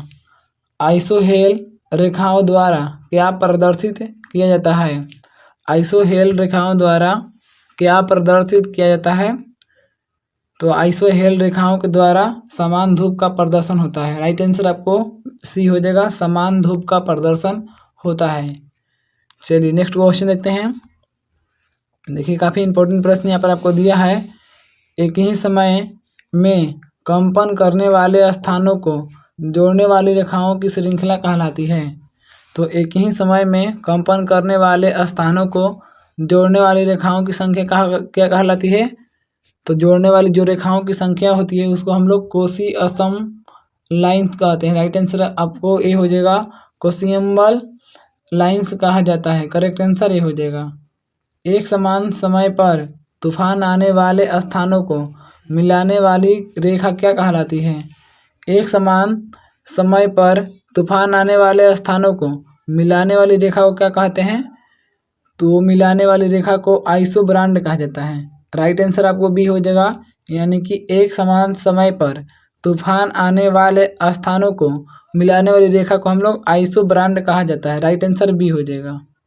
चलिए नेक्स्ट क्वेश्चन देखते हैं। समुद्र के अंदर समान गहराई वाले स्थानों को मिलाने वाली रेखा कहलाती है। तो समुद्र के अंदर समान गहराई वाले स्थानों को जो मिलाने वाली रेखा होती है, तो समान गहराई को मिलाने वाली रेखा को हम लोग आइसोबाथ कहते हैं। करेक्ट आंसर सी हो जाएगा, आइसोबाथ है। सूर्य ताप के समान अवधि वाले स्थानों को मिलाने वाली रेखा क्या कहलाती है? तो सूर्य ताप के समान अवधि वाले स्थानों को, सूर्य ताप के समान अवधि वाले स्थानों को मिलाने वाली रेखा क्या कहलाती है? तो सूर्य ताप के समान अवधि वाले मिलाने वाली रेखा को हम लोग क्या कहते हैं? तो उसको आइसोहेल कहते हैं। राइट आंसर ए हो जाएगा, यानी कि सूर्य ताप की समान अवधि वाले स्थानों को मिलाने वाली रेखा को आइसोहेल कहते हैं। राइट आंसर ए हो जाएगा। समान हिमपात वाले स्थानों को मिलाने वाली रेखाएं क्या कहलाती है? तो समान हिमपात वाले स्थानों को मिलाने वाली रेखाएं क्या कहलाती है? तो मिलाने वाली रेखाएं आइसोनिफ कहलाती है, आइसोनिफ। राइट आंसर भी हो जाएगा, आइसोनिफ कहलाती है। चलिए नेक्स्ट क्वेश्चन देखते हैं। देख रहे हैं काफ़ी इंपॉर्टेंट प्रश्न हम लोग कर रहे हैं। ये सब आपके लिए काफ़ी इंपॉर्टेंट है। ये सब प्रश्न जरूर आप लोग कीजिए। और आप पीछे वाले वीडियो नहीं देखिए तो जाकर जरूर देखिए, उनमें काफ़ी इंपॉर्टेंट चैप्टर समाप्त हुआ है, जो कि आपको 100% गारंटी है कि उस चैप्टर से आपका पूछा ही क्वेश्चन जाता है हमेशा। किसी प्रदेश में समान भाषा वाले स्थानों को वर्गीकृत करने वाली सीमा क्या कहलाती है? तो किसी प्रदेश में समान भाषा वाले स्थानों को वर्गीकृत करने वाली जो सीमा है उसको क्या कहते हैं? तो उसको आइसोग्लास कहते हैं। राइट आंसर डी हो जाएगा, आइसोग्लास। भूकंपीय तीव्रता की समानता वाले स्थानों को मिलाने वाली रेखा क्या कहलाती है? तो भूकंपीय तीव्रता की समानता को मिलाने वाली जो रेखा होती है ना, भूकंपीय तीव्रता की समानता को मिलाने वाली जो रेखा होती है उसको आइसोसीस्मल कहते हैं। राइट आंसर आपको सी हो जाएगा, आइसोसीस्मल कहा जाता है, आइसोसीस्मल। नेक्स्ट क्वेश्चन देखते हैं। भूकंप के एक ही समय पर आने वाले स्थानों को मिलाने वाली रेखा क्या कहलाती है? तो भूकंप के एक ही समय पर आने वाले स्थानों को मिलाने वाली रेखा क्या कहलाती है? तो मिलाने वाली रेखा को हम लोग होमोसिस्मल कहते हैं। राइट आंसर आपको बी हो जाएगा, यानी कि भूकंप के एक ही समय पर आने वाले स्थानों को मिलाने वाली रेखा होमोसिस्मल कहलाती है। महासागरों और सागरों की लवणीयता को मानचित्र पर प्रदर्शित करने वाली रेखाएं क्या कहलाती हैं? तो महासागरों और सागरों की लवणीयता को मानचित्र पर प्रदर्शित करने वाली जो रेखाएं होती है उसको आपको आइसोहाइट कहा जाता है। राइट आंसर आपको डी हो जाएगा, उसको हाइट कहा जाता है। नेक्स्ट क्वेश्चन देखते हैं। आइसोबाथ रेखाएं प्रदर्शित करती हैं। तो आइसो जो बाथ रेखाएं हैं क्या प्रदर्शित करती है, यही बताना है आप सभी को। तो देखिए, जो आइसोबाथ रेखाएं होती हैं वो समुद्र तल के समान गहराई वाले क्षेत्र प्रदर्शित करती है। समुद्र तल के समान गहराई वाले क्षेत्र प्रदर्शित करती है आइसोबाथ रेखाएं। राइट आंसर आपको डी हो जाएगा। नेक्स्ट क्वेश्चन देखते हैं। समोच्च रेखाएं कैसे स्थानों को मिलाते हुए खींची जाती है? तो समोच्च रेखाएं कैसे स्थानों को मिलाते हुए खींची जाती है? तो माध्य समुद्र तल से सम ऊंचाई वाले, माध्य समुद्र तल से सम ऊंचाई वाले को खींची जाती है। राइट आंसर आपको बी हो जाएगा। चलिए नेक्स्ट क्वेश्चन देखते हैं। देखिए, पृथ्वी के चुंबकीय क्षेत्र के क्षैतिज घटक के समान मान वाले स्थानों को जोड़ने वाली रेखाओं को क्या कहते हैं? तो पृथ्वी के चुंबकीय क्षेत्र के क्षैतिज घटक के समान मान वाले स्थानों को जोड़ने वाली जो रेखाएं होती है उसको क्या कहते हैं? तो उसको समदिक्पाती रेखाएं कहते हैं। ऑप्शन नंबर सी हो जाएगा, समदिक्पाती रेखाएं। तो देखिए, ये भी चैप्टर यहीं तक समाप्त हो गया। अगले वीडियो में हम लोग नेक्स्ट चैप्टर का ऑब्जेक्टिव क्वेश्चन कंप्लीट करेंगे, आपको 34 नंबर चैप्टर का। तो अगर आप लोग पीछे वाले वीडियो नहीं देखें तो जाकर जरूर देखिए, सब के सब आपको प्ले लिस्ट में दिया गया है, बिल्कुल फ्री में आपका सेशन चल रहा है। जीके का शाम को आपको 6 बजे चलता है और जीएस का सुबह चलता है, ठीक है। और आप लोग सभी लोग वो से मतलब बताना चाहते हैं कि 9 बजे आप लोग ग्रुप डिस्कशन में ज़रूर जुड़िए। आप लोग 9 बजे लाइव ग्रुप डिस्कशन में ज़रूर जुड़िए, वहाँ पर आपका काफ़ी इंपॉर्टेंट क्वेश्चन कराया जाता है, सभी डाउट वहाँ पर आपको क्लियर होगा। आप लोग सिलेक्शन लेना चाहते हैं तो आप लोग चैनल से ज़रूर जुड़िए। चलिए, वीडियो यहीं तक समाप्त होता है। आप सभी को वीडियो देखने के लिए बहुत बहुत धन्यवाद। जय हिंद आप सभी को। देखिए, इस वीडियो में हम लोग 34 नंबर चैप्टर का ऑब्जेक्टिव क्वेश्चन देखने वाले हैं। देखिए, पीछे वाले वीडियो में हम लोग 1 से लेकर 33 तक चैप्टर का ऑब्जेक्टिव क्वेश्चन कंप्लीट कर लिए हैं। अभी तक आप लोग नहीं देखे हैं तो जाकर जरूर देखिए, आपको प्ले लिस्ट में दिया गया है। इसमें हम लोग विश्व के स्थल रूप देशों के देखने वाले हैं, जितने भी इंपॉर्टेंट प्रश्न हैं। इसलिए अगर आप लोग इस चैनल पर नए हैं तो चैनल को जरूर सब्सक्राइब कर लीजिएगा। देखिए, मेरा सिलेक्शन हो चुका है और आप लोग भी सिलेक्शन लेना चाहते हैं, सरकारी जॉब करना चाहते हैं, तो आप लोग इस चैनल से जुड़ जाइए, हमारे साथ जुड़ जाइए और जितना क्वेश्चन हम करा रहे हैं उस सभी क्वेश्चन को जरूर कीजिए आप लोग, ठीक है। देखिए, आपको यूट्यूब पर पहली बार आपको सभी सब्जेक्ट का चैप्टर वाइज ऑब्जेक्टिव क्वेश्चन कराया जा रहा है और बिल्कुल फ्री में, आपको यूट्यूब पर कहीं भी नहीं मिलेगा ऐसा, ठीक है। इसलिए आप लोग इस चैनल को सब्सक्राइब जरूर कीजिएगा और वीडियो को भी लाइक जरूर कीजिएगा, ठीक है। चलिए, सेशन को स्टार्ट करते हैं। आप लोग वीडियो को शुरू से अंत तक देखिएगा, देखिए चैप्टर का नाम है विश्व के स्थल रुद्ध देश, यानी कि विश्व के स्थल रुद्ध देश से जितने इम्पोर्टेंट प्रश्न हैं हम लोग इस वीडियो में कवर करेंगे। ठीक है, चलिए स्टार्ट करते हैं। देखिए यहाँ पर सबसे पहले प्रश्न दिया है, देखते हैं क्या दिया है। देखिए क्षेत्रफल की दृष्टि से विश्व का सबसे बड़ा भू अवस्थित देश कौन सा है, बताइए। क्षेत्रफल की दृष्टि से विश्व का सबसे बड़ा भू अवस्थित देश कौन सा है। आपके पास ऑप्शन है जैरेम, जाम्बिया, कजाकिस्तान, नाइजर। बताइए क्षेत्रफल की दृष्टि से विश्व का सबसे बड़ा भू अवस्थित देश कौन सा है। तो आपका राइट आंसर हो जाएगा आपका ऑप्शन नंबर सी, कजाकिस्तान है। राइट आंसर सी हो जाएगा कजाकिस्तान। निम्न में से कौन एक भू अवस्थित देश है, बताइए। निम्न में से कौन एक भू अवस्थित देश है। तो भू अवस्थित देश आपका युगांडा हो जाएगा। राइट आंसर डी हो जाएगा, युगांडा आपका एक प्रकार का भू अवस्थित देश है। करेक्ट आंसर आपको डी हो जाएगा। निम्नलिखित में से कौन एक भू अवस्थित देश है, बताइए। भू अवस्थित देश कौन सा है। Chile, Bolivia, Brazil, Uruguay. बताइए क्या होगा करेक्ट आंसर। तो देखिए आपका राइट आंसर हो जाएगा बोलिविया। ठीक है, बोलिविया जो है आपका एक भू अवस्थित देश है, बोलिविया। करेक्ट आंसर आपको बी हो जाएगा। नेक्स्ट क्वेश्चन देखते हैं। देखिए काफ़ी इंपॉर्टेंट प्रश्न यहाँ पर आपको दिया है। निम्नलिखित में से कौन एक स्थल रुद्ध देश है, बताइए। स्थल रुद्ध देश कौन सा है। तो देखिए आपका ऑप्शन दिया कजाकिस्तान, तुर्कमेनिस्तान, तजाकिस्तान, उज्बेकिस्तान। तो आपको स्थल रुद्ध देश बताना है। तो इसके अनुसार ऑप्शन नंबर आपको सी हो जाएगा, तजाकिस्तान जो है आपका स्थल रुद्ध देश है। राइट आंसर आपको सी हो जाएगा। दक्षिण पूर्व एशिया का स्थल और रुद्ध देश है, बताइए। दक्षिण पूर्व एशिया का स्थल और रुद्ध देश कौन सा है। ऑप्शन आपके पास है कंबोडिया, मलेशिया, थाईलैंड, लाओस। बताइए क्या जवाब होगा आप सभी का। दक्षिण पूर्व एशिया का स्थल और रुद्ध देश कौन सा है। तो आपका लाओस है। राइट आंसर आपको डी हो जाएगा, लाओस है। Correct answer D. Right answer आपको डी हो जाएगा। दक्षिण अमेरिका महाद्वीप के दो स्थल और रुद्ध देश हैं, बताइए। दक्षिण अमेरिका महाद्वीप के दो स्थल और रुद्ध देश कौन सा है। ऑप्शन दिया है उरुग्वे और पराग्वे, उरुग्वे और इक्वेडोर, पराग्वे और बोलिविया, उरुग्वे और बोलिविया। बताइए कौन सा आपका राइट आंसर होगा। दक्षिण अमेरिका महाद्वीप के दो स्थल और रुद्ध देश के नाम बताना है। तो देखिए आपका राइट आंसर हो जाएगा पराग्वे और बोलिविया।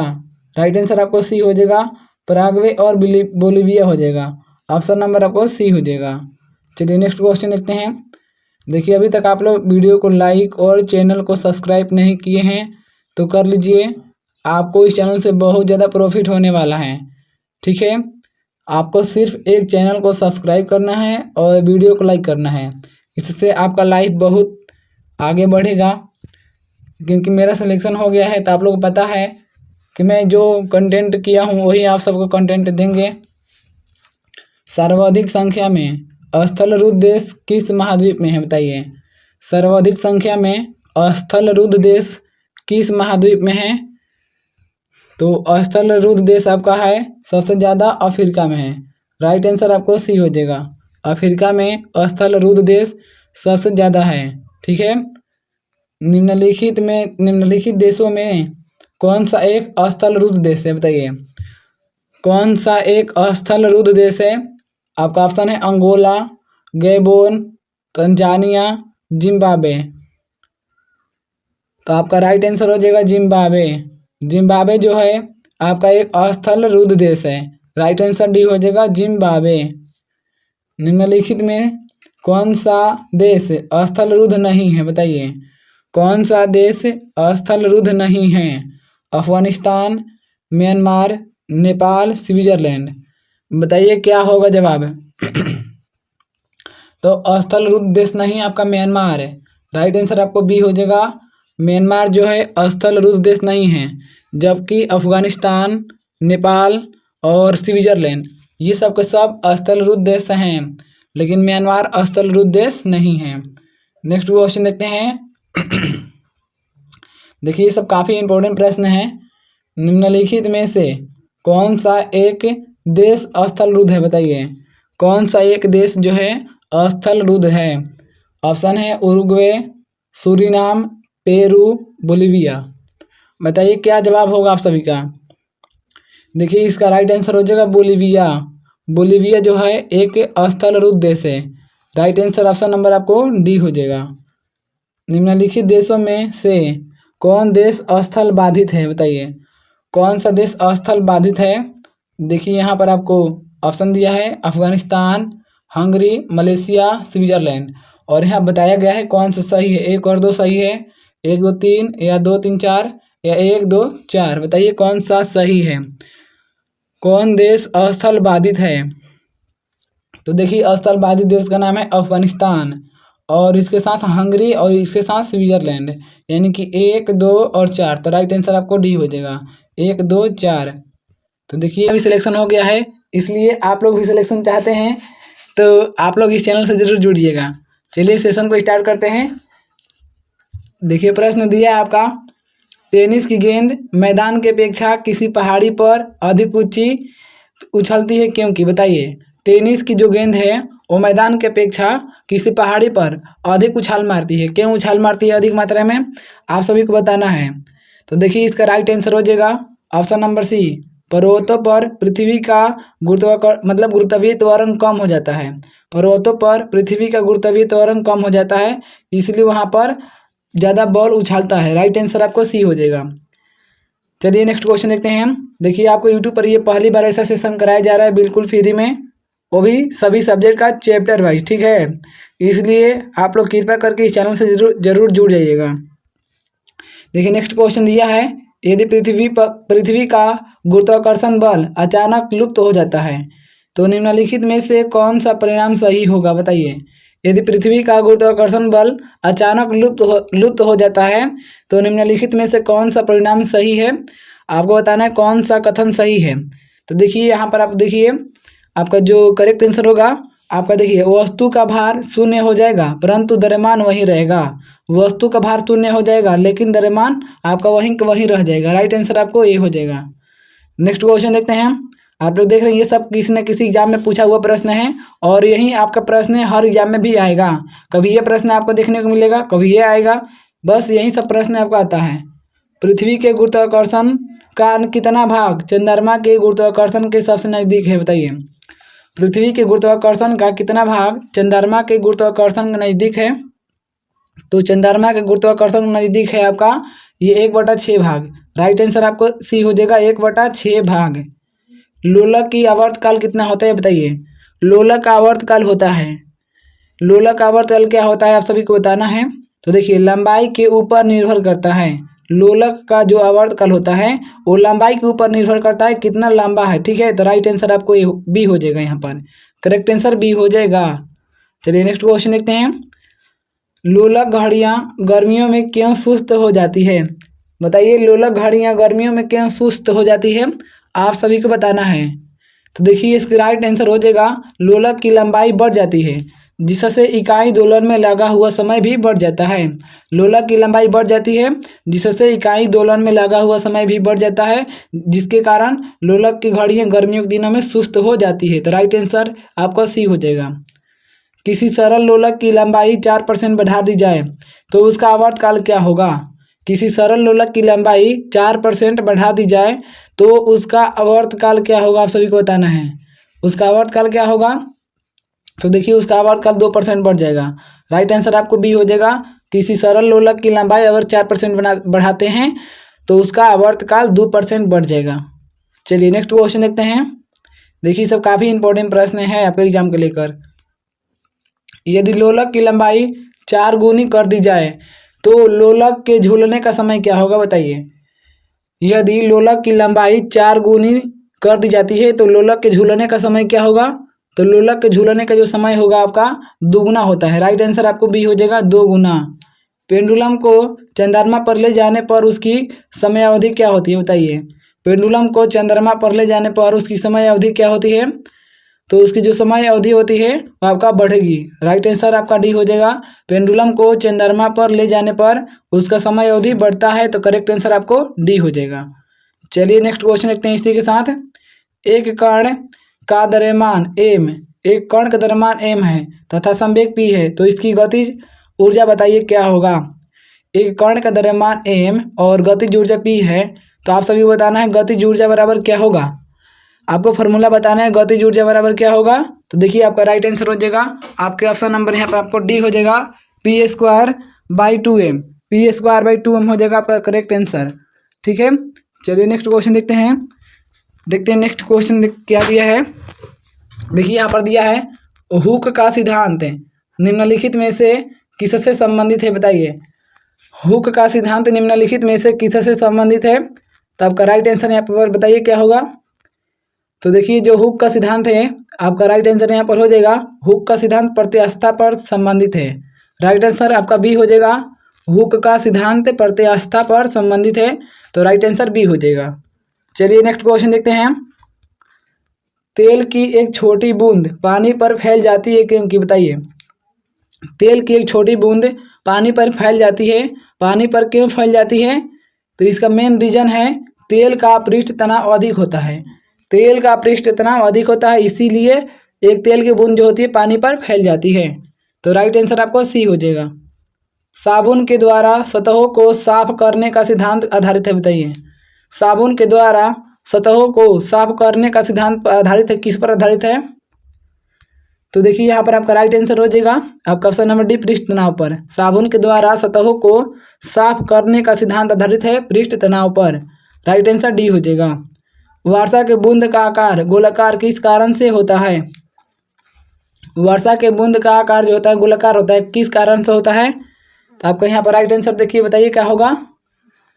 तो यहाँ पर आपका करेक्ट आंसर हो जाएगा पृष्ठ तनाव के कारण। जो वर्षा के बूंद होता है गोलाकार होता है, वो आपका पृष्ठ तनाव के कारण गोलाकार होता है। चलिए नेक्स्ट क्वेश्चन देखते हैं। एक द्रव बूंद गोलीय आकार धारण कर लेती है क्यों, बताइए। एक द्रव बूंद होती है जो वो गोलीय आकार धारण कर लेती है, तो इसका मेन रीजन क्या है, तो इसका देखिए मेन रीजन है पृष्ठ तनाव के कारण। राइट आंसर ए हो जाएगा। एक द्रव की जो बूंद होती है वो आपका गोलीय आकार धारण करती है क्योंकि पृष्ठ तनाव के कारण। स्थिर पानी में मिट्टी का तेल डालने पर मच्छर कम होते हैं क्योंकि, बताइए क्या जवाब है आप लोग का। स्थिर पानी में मिट्टी का तेल डालने पर मच्छर कम हो जाते हैं, क्यों कम होते हैं, तो क्योंकि लार्वा के सांस में बाधा डालते हैं। राइट आंसर सी हो जाएगा, लार्वा के सांस में बाधा डालते हैं। नेक्स्ट क्वेश्चन देखते हैं। देखिए अभी तक आप लोग वीडियो को लाइक, चैनल को सब्सक्राइब नहीं किए हैं तो कर लीजिए, आपके लिए ये चैनल बहुत लाभदायक है। ठीक है, आपका जीवन में बहुत ये मतलब चैनल महत्वपूर्ण। देखिए नेक्स्ट क्वेश्चन दिया है। पानी से निकालने वाले पर शेविंग ब्रश के बाल आपस में चिपक जाते हैं, इसका कारण क्या है, बताइए। जब पानी से शेविंग ब्रश को निकालते हैं तो उसका जो जितना बाल होता है सब आपस में चिपक जाता है, तो इसका मेन कारण है पृष्ठ तनाव। राइट आंसर ये हो जाएगा, इसका मेन कारण पृष्ठ तनाव होता है। स्थिर गति से जा रही खुली कार में बैठा एक बालक गेंद को हवा में सीधे ऊपर फेंकता है, गेंद गिरती है, बताइए। गेंद कैसे गिरेगी, तो गेंद आपका जो गिरती है उसका आकार होगा उसके हाथ में। ठीक है, गेंद उसके हाथ में गिरेगा। नेक्स्ट क्वेश्चन देखते हैं। एक व्यक्ति पूर्णतः चिकने बर्फ के क्षैतिज समतल के मध्य में विराम स्थिति में है।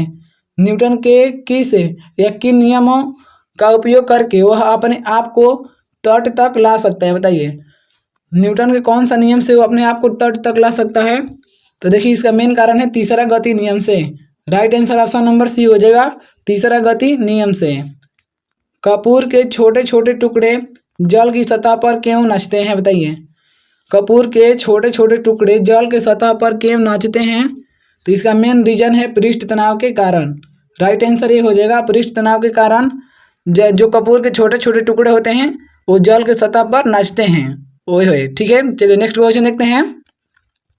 देखिए यहाँ पर इंपॉर्टेंट प्रश्न ये सब काफ़ी है आप लोगों के लिए, बहुत इंपॉर्टेंट क्वेश्चन है। आप कोई भी एग्जाम की तैयारी करते हैं तो आपके लिए क्वेश्चन ये सब जो है काफ़ी इंपॉर्टेंट है, क्योंकि यहाँ पर आपको चैप्टर वाइज क्वेश्चन कराया जा रहा है। जब शुद्ध जल में डिटर्जेंट डाला जाता है तो पृष्ठ तनाव क्या होगा बताइए। जब शुद्ध जल में डिटर्जेंट डाला जाता है तो आपका पृष्ठ तनाव पूछ रहा है क्या होगा, तो आपका पृष्ठ तनाव होगा घटेगा। ठीक है, जब जब शुद्ध जल में डिटर्जेंट डाला जाता है तो पृष्ठ तनाव घट जाता है। राइट आंसर बी हो जाएगा। साबुन को जल में घोलने पर पृष्ठ तनाव क्या होता है बताइए। साबुन को जल में घोलने पर पृष्ठ तनाव क्या होता है, तो साबुन को जल में घोलने पर पृष्ठ तनाव घट जाता है। राइट आंसर आपको ये हो जाएगा, साबुन को जल में घोलने पर पृष्ठ तनाव घट जाता है। नेक्स्ट क्वेश्चन देखते हैं। संवातक कमरे की छत के निकट लगाए जाते हैं क्योंकि बताइए। संवातक कमरे के छत के निकट लगाए जाते हैं, तो कमरे के छत के निकट क्यों लगाए जाते हैं, क्योंकि सांस में छोड़ी हुई गर्म हवा ऊपर उड़ती है और बाहर चली जाती है, इसी के कारण संवातक कमरे के छत के निकट लगाए जाते हैं। तो राइट आंसर आपको ऑप्शन नंबर ए हो जाएगा। नेक्स्ट क्वेश्चन देखते हैं। देखिए ए नंबर में कथन दिया है और आर नंबर में कारण दिया है। अपमार्जक जो होते हैं मैले कपड़ों से सरलतापूर्वक तेल और गर्द निकाल देते हैं। ये आपका ऑप्शन नंबर कथन ही था और कारण देखिए क्या दिया है। अपमार्जक जल का पृष्ठ तनाव बढ़ा देते हैं। तो आप सबको बताना है कौन सा राइट आंसर होगा। तो देखिए यहाँ पर ए सही है परंतु आर जो गलत है। ठीक है, ए यहाँ पर सही है परंतु आर गलत है, यानी कि अपमार्जक मैले कपड़ों से सरलतापूर्वक तेल और गर्द निकाल देते हैं, ये सही है। राइट आंसर आपको सी हो जाएगा। नेक्स्ट क्वेश्चन देखते हैं। अंतरिक्ष यात्री अंतरिक्ष में सीधे खड़े नहीं रह सकते क्योंकि बताइए। अंतरिक्ष यात्री जो होते हैं अंतरिक्ष में सीधे खड़े नहीं रख सकते हैं, नहीं रहने का कारण क्या है, तो गुरुत्व नहीं होता है इसीलिए। राइट आंसर आपको ये हो जाएगा, गुरुत्व वहाँ पर नहीं होता है। नेक्स्ट क्वेश्चन देखते हैं। यदि केश नली का व्यास दुगुना कर दिया जाए तो इसमें चढ़ने वाले जल सतह की ऊंचाई बताइए क्या होगा। यदि केश नली का व्यास दुगुना कर दिया जाए तो इसमें चढ़ने वाले जल सतह की ऊंचाई क्या होगा। तो इसमें चढ़ने वाले जल सतह की जो ऊंचाई होता है, आपका जल सतह की जो ऊंचाई होता है आपका आधी रह जाती है। राइट आंसर आपको भी हो जाएगा, आधी रह जाती है। श्यानता की इकाई क्या है बताइए। श्यानता की इकाई क्या होता है, तो श्यानता की इकाई आपका होता है पवाइज। राइट आंसर आपको ये हो जाएगा, जो श्यानता की इकाई होती है आपका पवाइज होती है। करेक्ट आंसर ये हो जाएगा। नेक्स्ट क्वेश्चन देखिए। जब दो भिन्न भिन्न व्यास के केश नलियों को किसी द्रव में ऊर्ध्वाधर डुबोने पर चढ़े द्रव की ऊंचाई क्या होगा बताइए।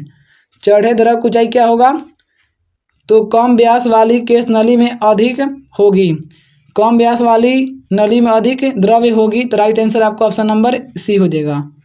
लैंप की बत्ती में तेल किसके कारण ऊपर उठता है बताइए। लैंप की बत्ती में तेल किसके कारण ऊपर उठता है, तो देखिए इसका मेन कारण है केशिकीय घटना के कारण। राइट आंसर बी हो जाएगा।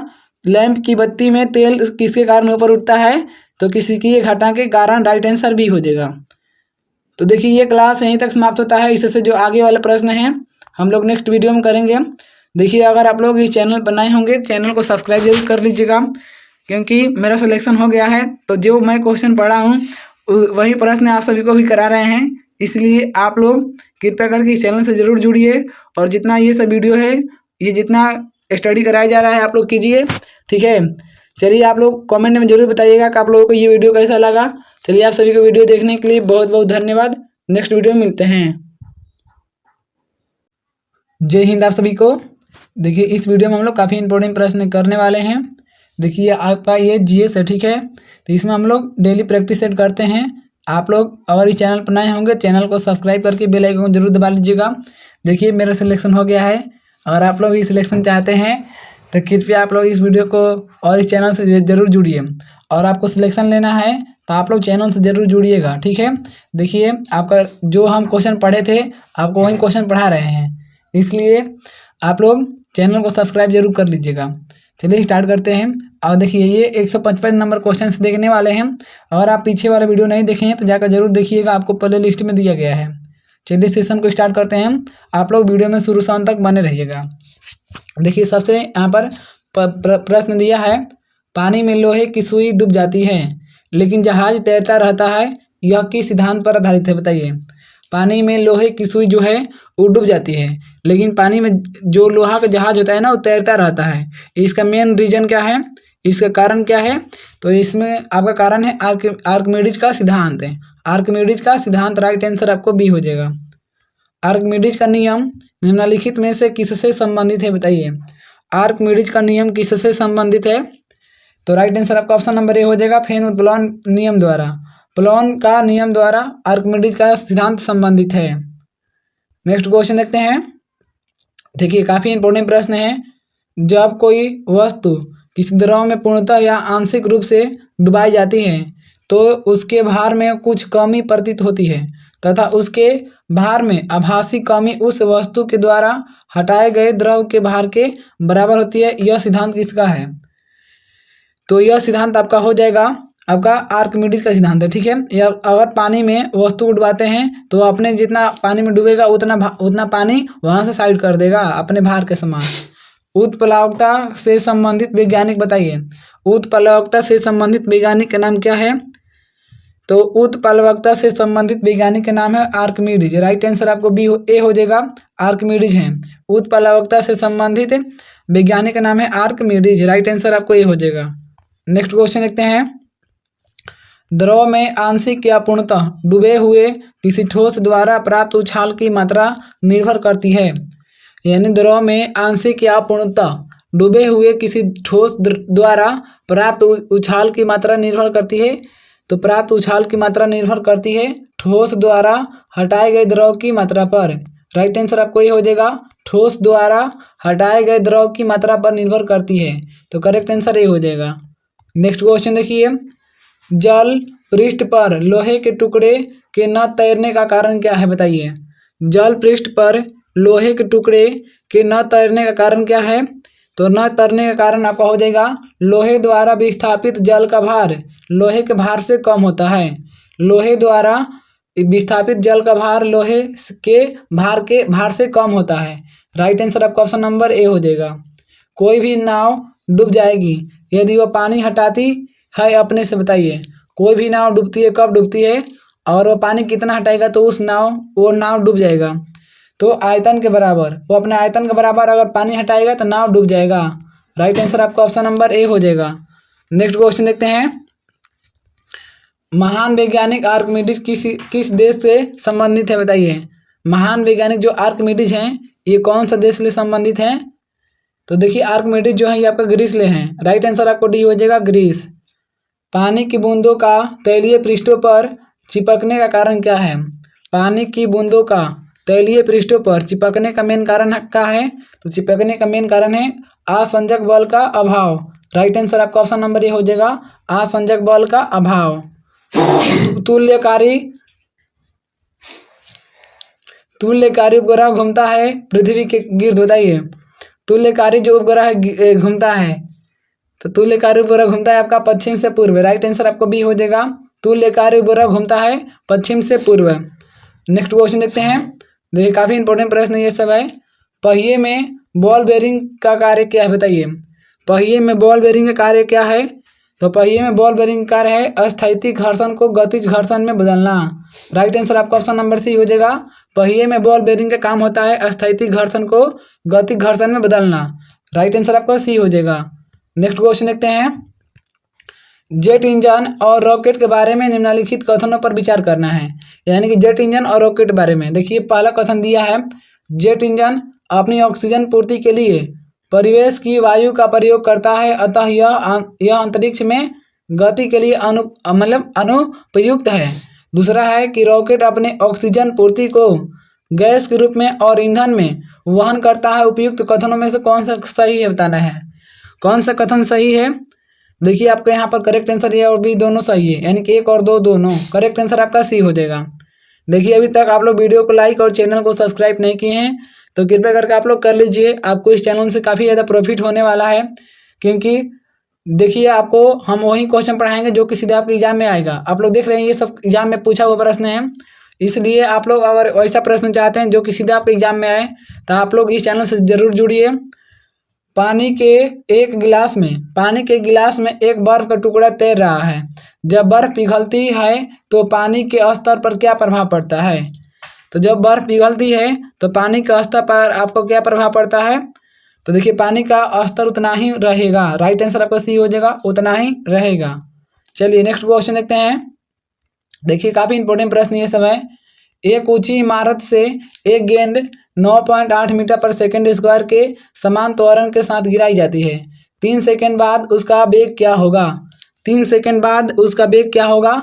तो 29.4 मीटर पर सेकंड होगा। ये राइट आंसर आपका सी हो जाएगा। चलिए नेक्स्ट क्वेश्चन देखते हैं। देखिए यहाँ पर पावर शक्ति का SI मात्रक वाट किसके समतुल्य है बताइए। पावर शक्ति का जो मात्रक होता है वाट होता है, और ये किसके बराबर है? तो ये आपका किसके बराबर है? तो आपका राइट आंसर हो जाएगा option number C, kilogram metre square per second cube. Kilogram metre square per second cube, correct answer C हो जाएगा। भारहीनता की अवस्था में एक मोमबत्ती की ज्वाला का आकार होगा, बताइए। भारहीनता की अवस्था में मोमबत्ती की ज्वाला का आकार क्या होगा? तो मोमबत्ती की ज्वाला का आकार होगा वही रहेगा। भारहीनता की स्थिति में मोमबत्ती की ज्वाला का आकार वही रहेगा। राइट आंसर आपको डी हो जाएगा। नेक्स्ट क्वेश्चन देखिए।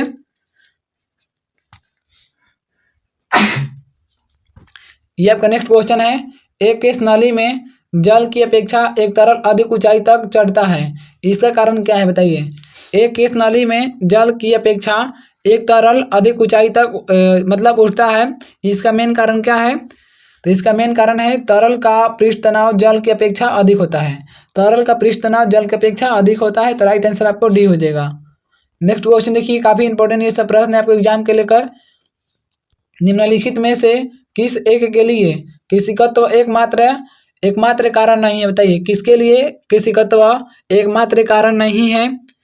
तो एकमात्र कारण आपका नहीं है पौधे की जड़ों से जल का इसके पर्ण समूह की ओर बढ़ना। पौधे की जड़ों से पौधों की जड़ों से जल का इसके पर्ण समूह की ओर बढ़ना। राइट आंसर आपको डी हो जाएगा। गुरुत्वाकर्षण के सार्वभौमिक नियम का प्रतिपादन किसने किया? गुरुत्वाकर्षण के सार्वभौमिक नियम का प्रतिपादन किसने किया? तो गुरुत्वाकर्षण के सार्वभौमिक नियम का प्रतिपादन किया था न्यूटन ने। राइट आंसर आपको डी हो जाएगा, न्यूटन ने प्रतिपादन किया था। नेक्स्ट क्वेश्चन देखिए, काफी इंपॉर्टेंट ये सब प्रश्न है। ऊर्जा संरक्षण का आदेश आज से है बताइए। ऊर्जा संरक्षण का आज से किससे है? तो देखिए आपका ऊर्जा संरक्षण का आज से हो जाएगा। ऊर्जा का न तो सृजन होता है और न ही विनाश होता है, तो राइट आंसर आपका डी हो जाएगा। पृथ्वी का पलायन वेग कितना है बताइए। देखिए पृथ्वी का आपका पलायन वेग हो जाएगा 11.2 किलोमीटर पर सेकेंड। राइट आंसर आपका डी हो जाएगा। पृथ्वी का पलायन वेग 11.2 किलोमीटर पर सेकेंड होता है। नेक्स्ट क्वेश्चन देखते हैं। क्यूसेक से क्या मापा जाता है बताइए। क्यूसेक से क्या मापा जाता है? तो देखिए आपका क्यूसेक से जल का बहाव मापा जाता है। राइट आंसर आपको सी हो जाएगा। क्यूसेक से जल का बहाव मापा जाता है। किसी पिंड का भार है बताइए। किसी पिंड का भार क्या होता है? तो देखिए किसी पिंड का भार ध्रुवों पर सर्वाधिक होता है। राइट आंसर आपको डी हो जाएगा, बी हो जाएगा। किसी पिंड का भार ध्रुव पर सबसे ज्यादा होता है, करेक्ट आंसर आपको बी हो जाएगा। नेक्स्ट क्वेश्चन देखते हैं। देख रहे हैं ये आपका हर एग्जाम में पूछा हुआ प्रश्न है। जब किसी वस्तु को पृथ्वी से चंद्रमा पर ले जाया जाता है तो क्या होता है?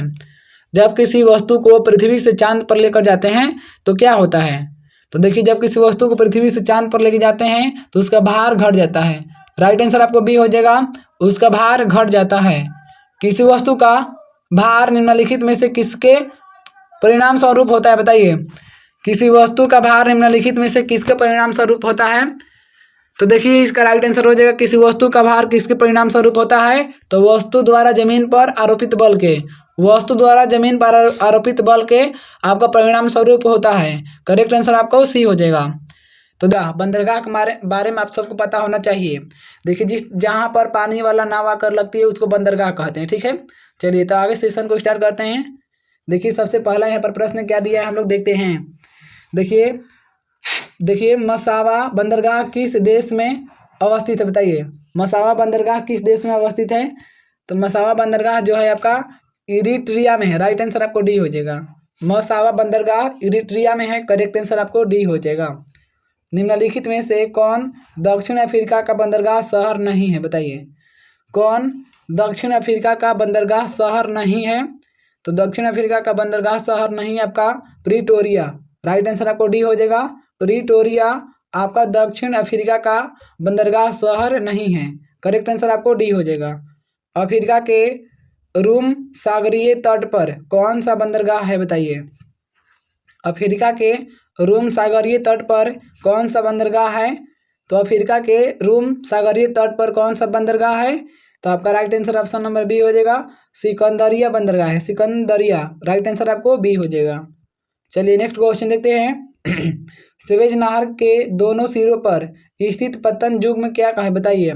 स्वेज नहर के दोनों सिरों पर स्थित पतन युग है, बताइए क्या है पतन युग। तो देखिए स्वेज एवं पोर्ट सईद है, ठीक है। राइट आंसर आपको सी हो जाएगा। स्वेज नहर के दोनों सिरों पर स्थित पतन युग में है आपका स्वेज एवं पोर्ट सईद। कौन सा बंदरगाह है यूरोपोर्ट के नाम से जाना जाता है, बताइए कौन सा बंदरगाह है यूरोपोर्ट के नाम से जाना जाता है। तो यूरोपोर्ट के नाम से आपको रॉटरडम जाना जाता है, रॉटरडम। राइट आंसर आपको सी हो जाएगा। कौन सा बंदरगाह यूरोपोर्ट के नाम से जाना जाता है, तो रॉटरडम। राइट आंसर आपको सी हो जाएगा। विश्व का सबसे व्यस्त बंदरगाह माना जाता है, बताइए विश्व का सबसे व्यस्त बंदरगाह कौन सा है। आप सबको बताना है विश्व का सबसे व्यस्त बंदरगाह कौन सा है, बताइए फटाफट आप लोग भी आंसर को कमेंट कीजिए। देखिए आपका रॉटरडम, रॉटरडम जो आपका है ये विश्व का सबसे व्यस्त बंदरगाह है। करेक्ट आंसर आपको सी हो जाएगा। देखिए अभी तक आप लोग वीडियो को लाइक और चैनल को सब्सक्राइब नहीं किए हैं तो कर लीजिएगा। देखिए आपके वीडियो को लाइक करने से हमें मोटिवेशन मिलता है कि नहीं आप लोग ऐसे वीडियो देखना चाहते हैं, इसलिए आप लोग वीडियो को लाइक जरूर कीजिए। आपको लाइक करना आपका अधिकार है, ठीक है। आप देखिए लाइक करने का जब ऑप्शन दे रहा है तो आप कर दीजिए। स्वेज नहर के उत्तरी प्रवेश द्वार पर स्थित बंदरगाह है, बताइए स्वेज नहर के उत्तरी प्रवेश द्वार पर स्थित बंदरगाह का नाम क्या है। तो स्थित बंदरगाह का नाम है पोर्ट सईद। राइट आंसर आपको बी हो जाएगा। स्वेज नहर के उत्तरी प्रवेश द्वार पर स्थित बंदरगाह का नाम है पोर्ट सईद। करेक्ट आंसर आपको बी हो जाएगा। मार्सेलो क्या है बताइए, मार्सेलो क्या है। तो मार्सेलो आपका ब्राजील का एक बंदरगाह है। राइट आंसर आपको बी हो जाएगा। मार्सेलो आपका ब्राजील का एक बंदरगाह है। नेक्स्ट क्वेश्चन देखते हैं। निम्नलिखित में से कौन सा एक पतन गुजरात में पोत के तोड़ने एवं मरम्मत हेतु प्रसिद्ध है, बताइए निम्नलिखित में से कौन सा एक पतन गुजरात में पोत के तोड़ने एवं मरम्मत हेतु प्रसिद्ध है। तो मरम्मत के लिए प्रसिद्ध आपका है पाटन। राइट आंसर आपका बी हो जाएगा पाटन। निम्नलिखित में से कौन सा दक्षिण अफ्रीका का बंदरगाह नहीं है, बताइए कौन सा दक्षिण अफ्रीका का बंदरगाह नहीं है। तो जोहान्सबर्ग। राइट आंसर आपको बी हो जाएगा। जोहान्सबर्ग ये आपका दक्षिण अफ्रीका का बंदरगाह है नहीं है। करेक्ट आंसर आपको बी हो जाएगा। निम्नलिखित में से किसे विश्व का कहवा पतन कहते हैं, बताइए विश्व का कहवा पतन किसको कहा जाता है। तो देखिए विश्व का कहवा पतन सेंटोस को कहा जाता है। राइट आंसर आपको ये हो जाएगा। विश्व का कहवा पतन सेंटोस को कहा जाता है। नेक्स्ट क्वेश्चन देखते हैं। देखिए ये सब जो है आपके एग्जाम के लेकर काफ़ी इंपॉर्टेंट प्रश्न है, ठीक है। जो क्वेश्चन हमने किए थे वही क्वेश्चन आप सबको करा रहे हैं। बस आप लोग इस चैनल से जुड़कर अच्छे तरीक़ा से स्टडी कीजिए। निम्नलिखित में से किसे 5 सागरों का पतन कहा जाता है, बताइए किसको 5 सागरों का पतन कहा जाता है। तो मास्को को। राइट आंसर आपको ये हो जाएगा। मास्को को 5 सागरों का पतन कहा जाता है। यूरोप का सर्वाधिक महत्वपूर्ण बंदरगाह रॉटरडम किस देश में स्थित है, बताइए यूरोप का सर्वाधिक महत्वपूर्ण बंदरगाह रॉटरडम है और ये कौन सा देश में है बताना है आप सबको। तो देखिए आपका ये देश का नाम है नीदरलैंड। राइट आंसर आपको बी हो जाएगा। नीदरलैंड में स्थित है रॉटरडम बंदरगाह है। निम्नलिखित में से कौन सा जापान का सबसे व्यस्त समुद्री पतन है, बताइए जापान का सबसे व्यस्त समुद्री पतन कौन सा है। तो जापान का सबसे व्यस्त समुद्री पतन का नाम है आपका याकोहामा। राइट आंसर आपको ये हो जाएगा याकोहामा। चाबहार पोर्ट में विकसित किया गया है, बताइए चाबहार पोर्ट में विकसित किया गया है। तो चाबहार पोर्ट में विकसित किया गया आपका ईरान। करेक्ट आंसर आपको बी हो जाएगा। चाबहार पोर्ट में विकसित किया गया है आपका ईरान। करेक्ट आंसर आपको बी हो जाएगा। नेक्स्ट क्वेश्चन देखते हैं। देखिए सब काफ़ी इंपॉर्टेंट प्रश्न आपको एग्जाम के लिए अगर आप लोग देख रहे हैं कि ये किसी न किसी हर एग्जाम में पूछा हुआ ये सब प्रश्न है, आप लोग देख सकते हैं इधर, ठीक है। ग्वादर पतन किस देश में स्थित है, बताइए ग्वादर पतन कौन सा देश में है। तो देखिए ग्वादर जो पतन है आपका पाकिस्तान में है। राइट आंसर आपको बी हो जाएगा। ग्वादर पतन पाकिस्तान में स्थित है। हम्बन टोटा बंदरगाह कहाँ पर स्थित है बताइए। हम्बन टोटा बंदरगाह कहाँ पर है? तो देखिए हम्बन टोटा बंदरगाह जो है आपका श्रीलंका में है। राइट आंसर आपको बी हो जाएगा। हम्बन टोटा बंदरगाह आपका श्रीलंका में स्थित है। करेक्ट आंसर बी हो जाएगा।